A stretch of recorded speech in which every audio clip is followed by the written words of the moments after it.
Buenas tardes. El día de hoy voy a explicar qué es el Tanaj. Pero antes de empezar vamos a poner esto en la presencia de Dios. Por su Espíritu Santo, te damos gracias por este día, nuestro Señor poderoso, y presentamos delante de este tema que es el Tanaj. Te pido que sea tu sabiduría a través de mí explicando este conocimiento y que sea Padre Santo de edificación para las personas que están viendo este video. Que amo en tu presencia, Señor, en Cristo Jesús. Amén. El Taná es lo que nosotros conocemos, los cristianos, como Antiguo Testamento. Pero el pueblo de Israel, el judío, el judaísmo lo conoce como la Biblia hebrea. Eso es el Taná. Nosotros tenemos una Biblia que se divide en Antiguo Testamento y Nuevo Testamento. Para los judíos el Nuevo Testamento no existe. Para el judaísmo no existe porque ellos no reconocieron la llegada de Jesús como el Mesías, todavía están esperando el Mesías. El Taná es un acrónimo de tres iniciales, de tres letras, o sea, el hebreo siempre se escribe de derecha a izquierda. Aquí tenemos la expresión Tad, que hace referencia a la inicial de Torah, Nun, que hace referencia a la inicial de los Nevi'im, que son los profetas, y Kav, que hace referencia a los Ketubim, que es la inicial de los escritos, ¿no? Ketubim, escritos. Entonces, esta expresión es un acrónimo. Se pronuncia Tanaj, porque esta letra Kav, cuando está al final de una palabra se suaviza, y no suena Tanaj, sino Tanaj. Se suaviza y esa es la pronunciación. Sin embargo, uno la encuentra en textos, en publicaciones como Tanash. A su vez, el Tanaj es conocida como la Mikra. La Mikra es lo que se lee o he leído, y la referencia bíblica es Nehemías 8:8. Y también es conocida como el Hakatú, lo que está escrito. Entonces, el Tanaj se puede conocer como Mikra o Hakatú. Hace referencia a la Biblia hebrea del judaísmo. Bueno, la Torá, que es la ley o instrucción, en ella podemos encontrar los 613 mandamientos que comprenden todo lo que es la Torá. El primer libro es el Génesis, el segundo Éxodo, Levítico, Número, Deuteronomio. El primer libro, Génesis, es conocido como en el comienzo, Éxodo como nombres, Levítico y lo llamó, Números en el desierto, Deuteronomio palabras. Los textos, el judaísmo de los textos que comprenden el Tanaj, ellos siempre cogen la primera o la segunda palabra y de esa es la manera como nombran los textos. Entonces en Génesis, en el comienzo Dios creó los cielos y la tierra. Entonces siempre se conoce en el comienzo. Bueno, el Torah, se ha dividido en trozos. Esos trozos o partes se conoce como parashat. Cuando se hace los rituales, todo lo que es la liturgia del pueblo de Israel, del pueblo hebreo, ellos buscan cada semana leer una porción de la Torá. Entonces ellos lo han dividido en parashat. Entonces cada semana leen una porción buscando que en un año se pueda leer toda la Torá. Aproximadamente son 54 divisiones. Los Nevi'im, que son profetas, encontramos en el libro de Josué, de Jueces. En un solo texto está Samuel 1 y 2, en Reyes está 1 y 2, luego sigue Isaías, Jeremías, Ezequiel, luego viene el Treyasar. El Treyasar es el libro de los 12 lo que llaman los 12 profetas menores: Oseas, Joel, Amós, Jonás, Miqueas, Nahum, Habacuc, Sofonías, Ageo, Zacarías y Malaquías. Entonces son lo que llaman los profetas. Luego vienen los Ketubim, que son los escritos. Están los Salmos, Proverbios, Job, Cantar de los Cantares, Ruth, Lamentaciones, Eclesiastes, Esther, Daniel, Esdras y Crónicas. En Esdras está Nehemías, Crónicas está 1 y 2. Daniel y Esdras, parte de estos libros están escritos en arameo. El resto, básicamente, estamos hablando de hebreo. Bueno, entonces, básicamente estamos hablando de 24 libros, o sea, lo que estamos hablando del canon, del judaísmo, de la Biblia hebrea. Luego ocurrió algo que se llamó en el segundo siglo el canon alejandrino y el canon palestinense. El canon palestinense es el canon que respaldó el judaísmo con esta división tal como se le está explicando, en la ley, los profetas y los escritos. Pero resulta que en un tiempo estos escritos que eran originalmente reproducidos por los masoretas, que eran los encargados de reproducir todo este conocimiento, fue dado a conocer y llegaron y se reunieron 70 personas, 70 ancianos, y lo tradujeron al griego. Eso es lo que llaman la famosa Septuaginta.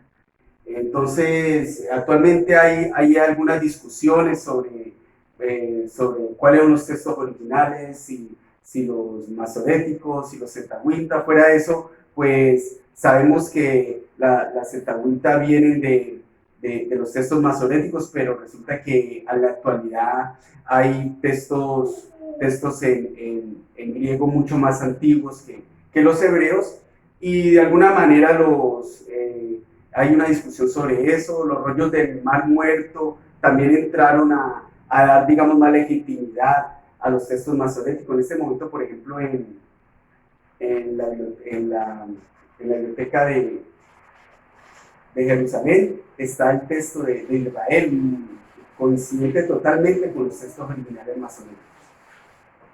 Es una discusión que forma parte de todo el estudio de estos libros. Ahora, podemos encontrar que el canon alejandrino se incluyó unos textos adicionales. Los textos adicionales que se incluyeron fueron los textos deuterocanónicos. El canon alejandrino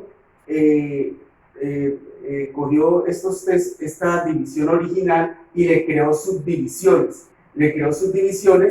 Y, o sea, lo que quiero decir es que los separó todos. Por eso es que nosotros encontramos en nuestra Biblia no 24 libros, sino 39 libros. Es decir, se separaron los libros de Samuel, de Reyes, se separaron los profetas menores. Entonces, por eso encontramos 39 libros. Pero nosotros en las Biblias católicas encontramos otros libros adicionales, 7 libros adicionales que se llaman deuterocanónicos.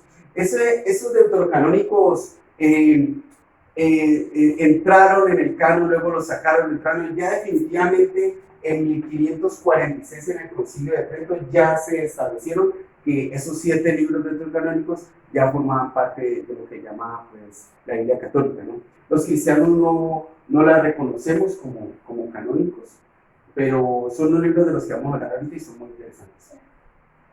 En el siglo XIII, Stephen Langton, un arzobispo, propuso que la Biblia ya empezara a dividirse por capítulos. Esto también fue otra discusión, luego por versículos, ¿no? La división de los textos originales de la Biblia hebrea con versículos fue una división tardía.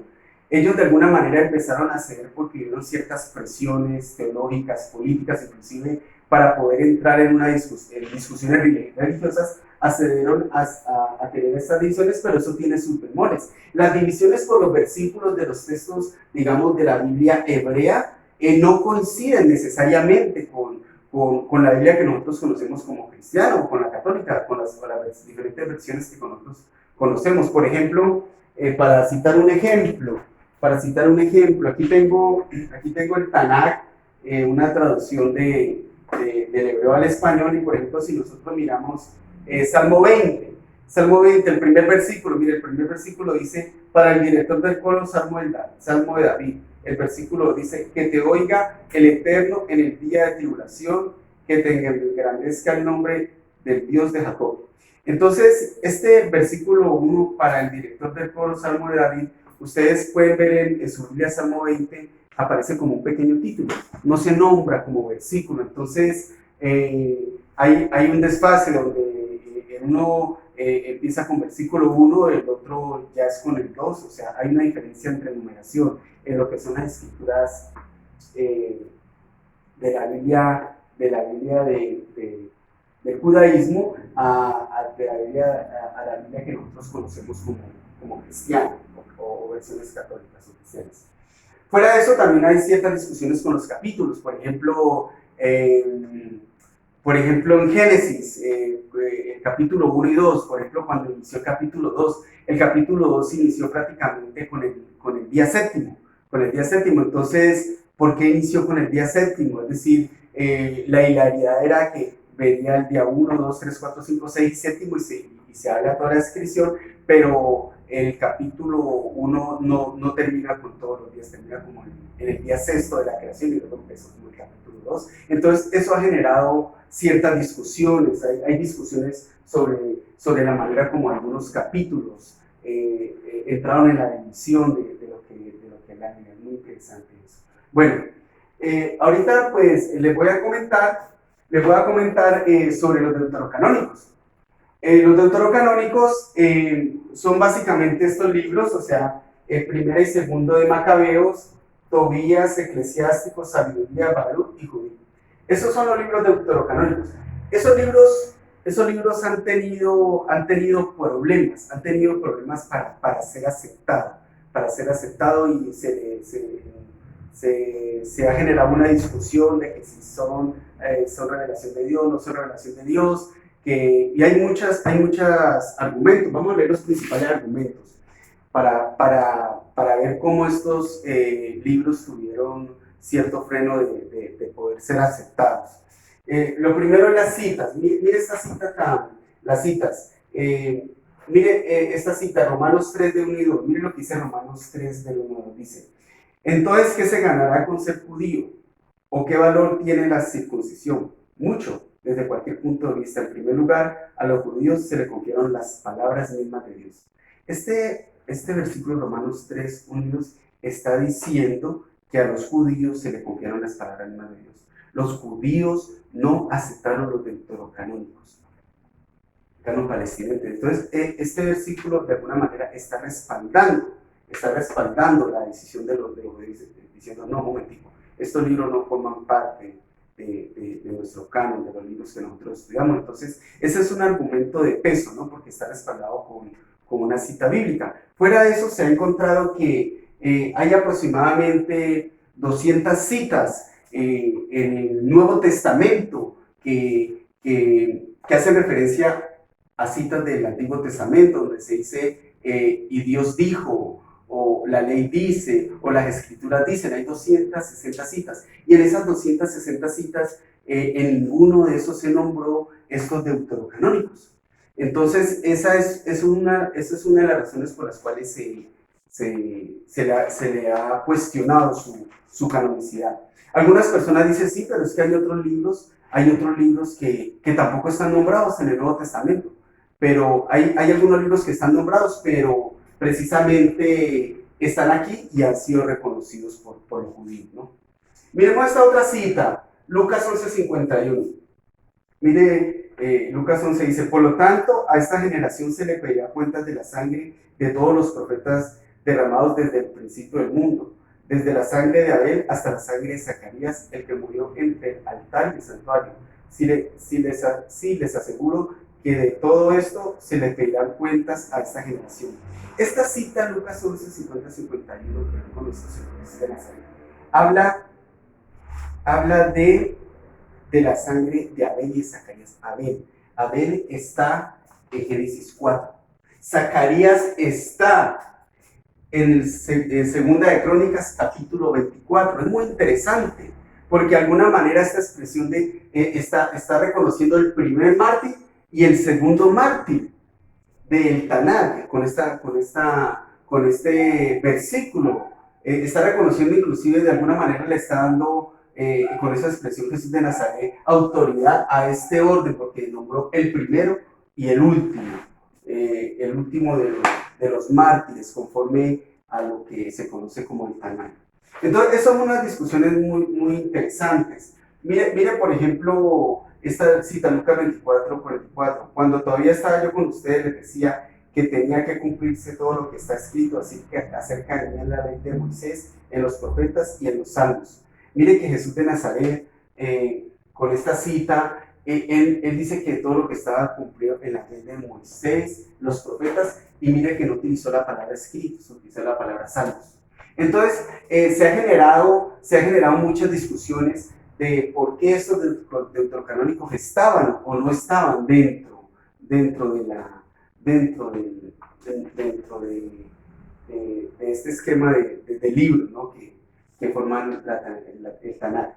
Bueno, también hay unas discusiones sobre falsas enseñanzas. Entonces vamos a ver dos aspectos de falsas enseñanzas, sin quitarle el valor, porque estos libros deuterocanónicos tienen un valor muy interesante. Por ejemplo, primero y segundo de Macabeos se escribió más o menos entre el 135 al 135 antes de Cristo. Nosotros siempre hablamos de que después del Antiguo Testamento hubo un silencio como de 400 años, y luego encontramos el Nuevo Testamento donde no pasó nada, donde no se sabe, pero resulta que el libro de Macabeos hace un aporte en estos tiempos, en ese tiempo donde supuestamente no pasó nada, un aporte histórico, ¿no? Y estos libros tienen enseñanzas, son muy interesantes de leer, ¿no? Son muy interesantes de leer. Bueno, el libro de Macabeos en capítulo 12, 38-45 dice lo siguiente: Judas congregó al ejército y marchó a la ciudad de Adulán, y como llegaba el día séptimo, se purificaron según el rito acostumbrado y allí mismo celebraron el sábado. El día siguiente, para sepultarlos con sus parientes en las sepulturas familiares.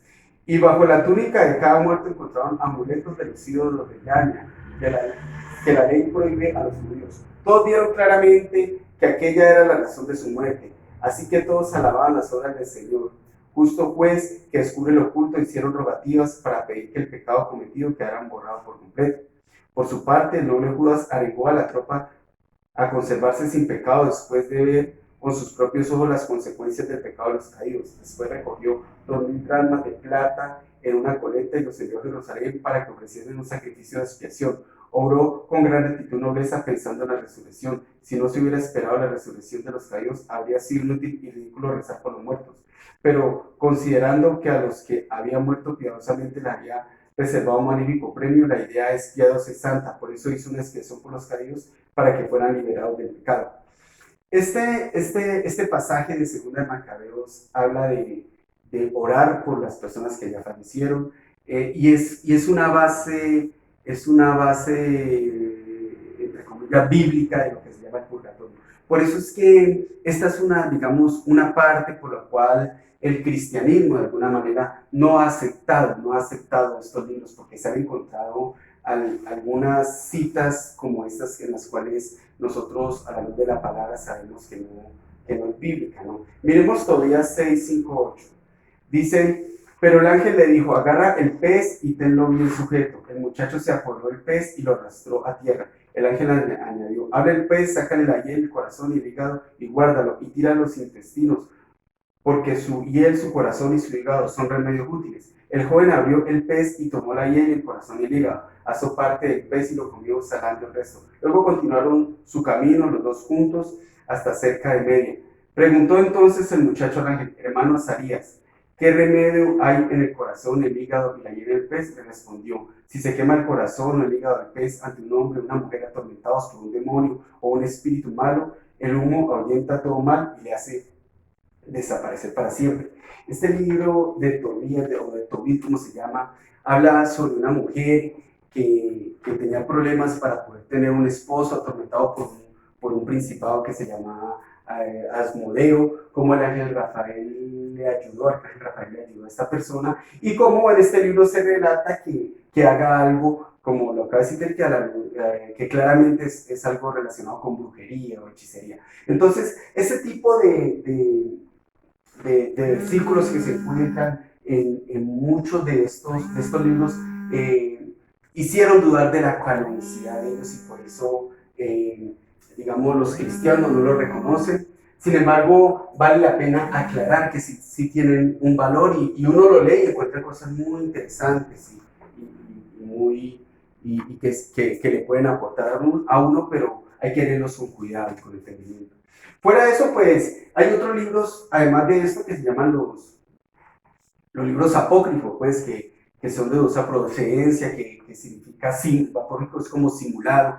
Entonces hay muchos libros apócrifos, ¿no? Hay muchos libros, por ejemplo, en el Antiguo Testamento está el libro de Enoc, y lo curioso es que, por ejemplo, el libro de Enoc se ha encontrado donde lo han desenterrado, donde han encontrado rollos de libros que son canónicos, han encontrado libros apócrifos, lo han encontrado. Por eso es que hay un estudio muy interesante sobre eso. Ya en el Nuevo Testamento pues, hay muchos más libros apócrifos, hay más de 40, 50 libros, hay libros de varios apocalipsis, hay cartas, hay epístolas, está el Evangelio de María Magdalena, el Evangelio de María, el Evangelio de José, y varios evangelios que se llaman apócrifos, que los cuales pues son interesantes, ¿no? Son interesantes, pero si uno los va a leer, tiene que leerlos con mucho cuidado y tiene que tener cierta madurez porque a algunas personas se les puede mover, digamos, sus creencias con lo que dicen si no